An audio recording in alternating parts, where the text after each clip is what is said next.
ایک سوال ہے، سانس کی بدبو بہت تنگ کرتی ہے. سب سے پہلے یہ جانو بدبو آتی کیوں ہے؟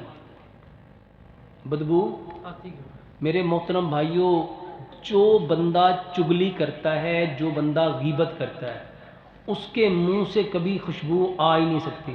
اللہ اکبر، اللہ اور اس کو نا حدیث سے سمجھو.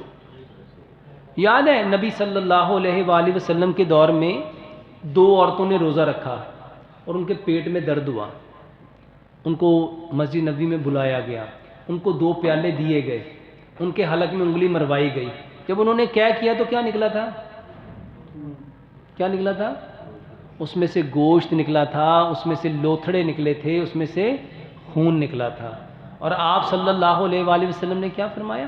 حلال چیز سے روزہ رکھا تھا اور حرام سے. اور قرآن کی کیا آیت ہے؟ اے نبی ان سے پوچھو کیا یہ پسند کریں گے اپنے مرے ہوئے بھائی کا گوشت کھانا؟ اللہ اکبر۔ اچھا ہم سمجھتے ہو اے کہانیاں نے. یہ کیا ہے؟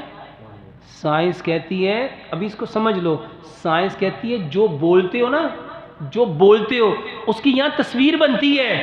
اس کی کیا بنتی ہے؟ اور جیسی تصویر بنے گی ویسا کیمیکل بنے گا.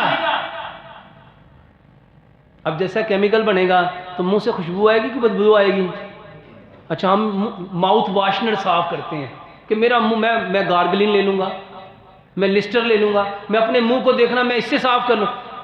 یقین جانو چگلی کرنے والا، غیبت کرنے والا اپنے منہ میں پرفیوم کی بوتل بھی ڈال لے، کبھی خوشبو آ سکتی؟ بچ جاؤ. یقین جانو آپ لوگ نا بچ جاؤ گے. کبھی غیبت نہ کرو، کبھی چگلی نہ کرو، کسی کے بارے میں بات کرو ہی نہ. کرنی ہے تو کوئی اچھی بات کر لو، نہیں تو یقین جانو خاموشی اس سے کروڑ درجے بہتر ہے. یہ علاج ہے، یہ کہانیاں نہیں ہیں. یقین جانو گوروں کو پتہ چل گیا لیکن مسلمانوں کو پتہ. اچھا یہ باتیں میری ہیں کہ اللہ اور اللہ کے رسول کی ہیں؟ لیکن ہم نے کیا اس کو کبھی بیماری سمجھا تھا؟ اچھا موٹاپے کا بھی یہی سبب ہے.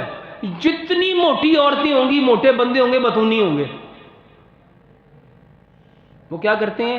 گوشت کھاتے ہیں، گوشت کھاتے ہیں. وہ کہتے سی میں تو کچھ کھاندی نہیں، میں تو کچھ کھاندا ہی نہیں، میں تو ڈائٹنگ کرنا وا اور میرا وزن روز کلو بڑھ جاتا ہے. کہتے کہ نہیں کہتے؟ کہتے ہیں نا. وہ کیسے بڑھ گیا؟ اور جیوں بولن لگتے ہیں، جیوں بولن لگتے ہیں، کسی دی تھی، کسی دی بہن، کسی دا پیو، کسی دا بھرا، چاچا تایا، ماما پھپھا خالو سب نو رگڑ دیندے ہیں.